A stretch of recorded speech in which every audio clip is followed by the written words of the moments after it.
Baik, Assalamualaikum warahmatullahi wabarakatuh. Perkenalkan, nama saya Nismayanti, NIM 210221044, jurusan Ilmu Pemerintahan, Fakultas Ilmu Sosial dan Ilmu Politik. Baik, langsung saja kali ini saya akan menjelaskan sedikit tentang tugas AIKA saya yang pertama, mengenai karya monumental umat Islam dalam IPTEK. Jadi yang pertama yaitu zaman kejayaan Islam di bidang IPTEK, dan di mana puncak perkembangan Islam terutama di bidang IPTEK terjadi pada masa kekhalifahan Abbasiyah.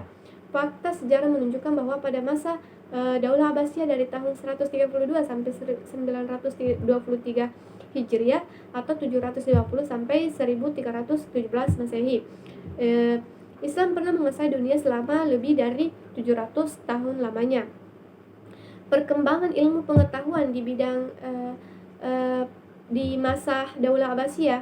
Pada masa Daulah Abbasiyah ini, Islam menggapai puncak kejayaannya di segala bidang, baik kekuasaan, politik, ekonomi, kebudayaan, dan IPTEK. Selanjutnya yaitu sebab-sebab kemajuan IPTEK di masa kejayaan Islam. Adapun faktor-faktor yang menyebabkan kemajuan IPTEK pada zaman kejayaan Islam menurut Ahmad Yai Hasan, yang pertama yaitu agama Islam, yang dimana fanatisme agama yang kuat ini memberikan dorongan yang sangat kuat kepada umatnya untuk melakukan pencapaian-pencapaian di bidang ilmu pengetahuan dan teknologi. Kemudian yang kedua yaitu pemerintah yang berpihak kepada ilmu pengetahuan. Keberpihakan pemerintah terhadap kemajuan ilmu pengetahuan dan teknologi membantu mempercepat penguasaan ilmu pengetahuan dan teknologi pada masa kejayaan Islam. Kemudian yang ketiga itu bahasa Arab. Semenjak pemerintahan Daulah Umayyah, pengembangan ilmu pengetahuan sudah dimulai, yaitu dengan menerjemahkan buku-buku ke dalam bahasa Arab. Kemudian yang keempat yaitu pendidikan. Tidak dapat dipungkiri bahwa pendidikan adalah salah satu pemacu laju perkembangan ilmu pengetahuan dan teknologi. Kemudian yang kelima yaitu penghormatan kepada ilmuwan pada masa kejayaan Islam. Para ilmuwan benar-benar mendapatkan perhatian besar dari pemerintah kerajaan, dipenuhi kebutuhan finansialnya sehingga mereka benar-benar bisa fokus untuk mengembangkan ilmu pengetahuan dan teknologi. Kemudian yang keenam yaitu maraknya penelitian. Pada masa itu pemerintahan kerajaan mendorong para ilmuwan untuk segala bidang melakukan penelitian, dan salah satu hasilnya adalah riset ilmu matematika yang dilakukan oleh Al-Khawarizmi. Kemudian yang ketujuh yaitu perdagangan internasional, yang dimana perdagangan internasional ini menjadi sarana komunikasi yang efektif antar peradaban dan mempercepat proses kemajuan ilmu pengetahuan dan teknologi. Kemudian adapun sebab-sebab kemunduran umat Islam dalam IPTEK. Sebab-sebab kemunduran umat Islam dalam IPTEK ini terbagi menjadi dua, yaitu faktor internal dan faktor eksternal. Yang dimana faktor internalnya yaitu dalam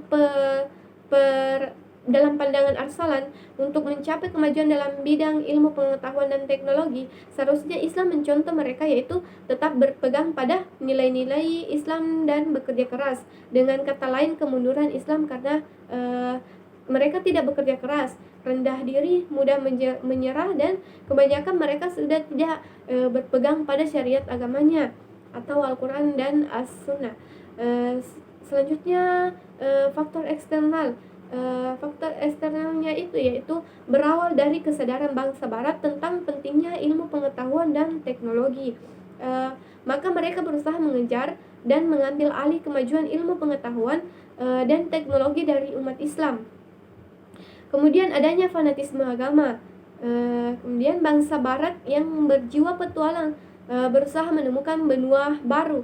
Penemuan benua baru tersebut mempengaruhi rute perdagangan sehingga mereka tidak melewati jalur yang dikuasai umat Islam.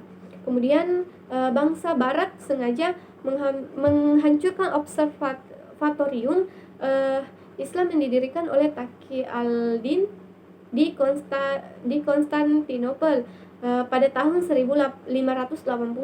Kemudian ketergantungan negara-negara Islam terhadap ekonomi Eropa. Kemudian mulai lahir kolonialisme bangsa Barat terhadap negara-negara Islam. Kemudian akibat kolonialisme negara-negara Islam yang semula menggunakan bahasa Arab sebagai bahasa nasionalnya.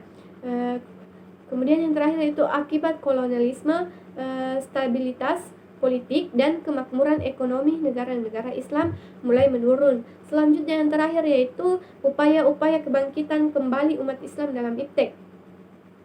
Yang pertama yaitu dalam segala hal kembali berpegang teguh kepada Al-Quran dan hadis Rasulullah Shallallahu Alaihi Wasallam. Yang kedua yaitu bekerja keras tanpa mengenal lelah untuk mewujudkan penguasaan ilmu pengetahuan dan teknologi. Kemudian yang ketiga yaitu mengirimkan pelajar untuk mendalami ilmu pengetahuan dan teknologi atau iptek. Kemudian yang keempat yaitu adanya kontak Islam dengan Barat. Kemudian yang kelima yaitu pola pembaharuan pendidikan Islam yang berorientasi pada pola pemikiran modern di Eropa. Kemudian pola pembaharuan pendidikan Islam yang berorientasi dan bertujuan untuk pemurnian kembali ajaran Islam. Kemudian pola pembaharuan pendidikan Islam yang berorientasi pada kekayaan dan sumber budaya bangsa masing-masing dan yang bersifat nasionalisme. Apabila melihat fenomena sejarah, kebangkitan Islam harus dimulai dengan menumbuhkan kembali semangat iman, menghilangkan stagnasi pemikiran dan fikih, serta gerakan atau harakah dan jihad. Sekian dari saya. Wabillahi fisabilillah, fastabiqul khairat. Wassalamualaikum warahmatullahi wabarakatuh.